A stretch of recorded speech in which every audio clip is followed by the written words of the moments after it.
The Federal Reserve is playing a role in keeping mortgage rates high. I've taken their dot plot and graphed out the yield curve, and it really shows what's going on.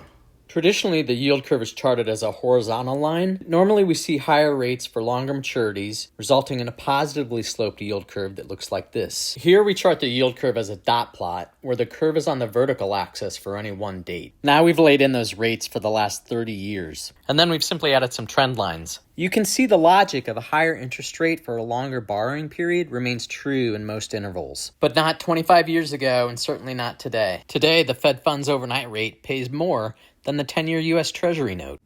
The bond market sentiment has been clear for over a year that the economy is weaker than the Fed understands, and shorter-term rates should be lower to encourage growth. The Fed's reluctance to lower rates is putting a clear floor on other borrowing rates, maybe even the 10-year Treasury, which mortgages trade in relation to. And that current difference between the 10-year U.S. Treasury and mortgage rates is about 3/4 of a point higher than normal. And that might have to do with the Fed continuing to sell mortgage-backed securities, flooding the market with supply.